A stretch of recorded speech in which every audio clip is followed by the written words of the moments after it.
আসসালামু আলাইকুম। পূবালী ব্যাংকের এটিএম বুথ থেকে কিভাবে টাকা তুলবেন সেই প্রক্রিয়াটি আজকের এই ভিডিওতে আপনাদেরকে দেখিয়ে দেব। এজন্য না টেনে অবশ্যই সম্পূর্ণ ভিডিওটি দেখতে হবে। এটা হচ্ছে পূবালী ব্যাংকের এটিএম বুথ। আমি এখন বুথে প্রবেশ করেছি। প্রবেশ করার পর কার্ডের এই অংশটুকু আপনাদেরকে মেশিনের মধ্যে ঢোকাতে হবে।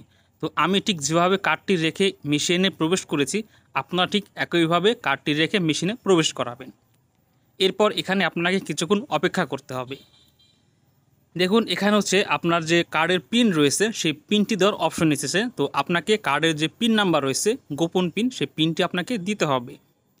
দেওয়ার পর লক্ষ্য করুন লাস্টে এই কর্নার হচ্ছে এন্টার নামে একটি বাটন রয়েছে, আপনাকে সেই এন্টার বাটন প্রেস করতে হবে। প্রেস করার পর এমন কিছু মেনু আসবে।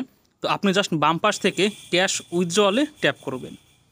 এরপর বাম পাশ থেকে দেখুন সেভিংস অপশনটি রয়েছে, সেখানে ট্যাপ করবেন। এরপর হচ্ছে আপনি কত টাকা তুলবেন সেই টাকার অঙ্কটি এখানে বসাবেন। তো আমি এখানে 1500 টাকা তুলব, তাই 1500 দিয়ে এখানে প্রেস ইফ কারেক্ট লেখায় ট্যাপ দিবেন। আপনি যদি রসিদ চান তাহলে ইয়েস দিবেন, আর না চাইলে নো দিবেন।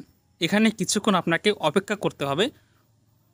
অপেক্ষা করলে প্রথমে হচ্ছে আপনি যে রসিদ নেওয়ার জন্য ইয়েস চেপেছিলেন সেই রসিদটি প্রথমে হচ্ছে বাম পাশ দিয়ে বের হবে। তো আপনারা অবশ্যই সাথেই থাকবেন। তো দেখুন ওই হচ্ছে কিন্তু আমি যে ইয়েস চেপেছিলাম সেই রসিদটি কিন্তু বেরিয়েছে। এরপর হচ্ছে এখানে টাকাটি বের হলো। এরপর আপনাকে আরেকটু অপেক্ষা করতে হবে। দেখুন লেখা রয়েছে আপনি কি আরও লেনদেন করতে চান, যদি চান তাহলে হ্যাঁ দিবেন, ইয়েস, আর না চাইলে নো দিবেন। তো আমি নো দিলাম। নো দেওয়ার পরে দেখুন আমার কার্ডটি কিন্তু বেরিয়ে গেছে।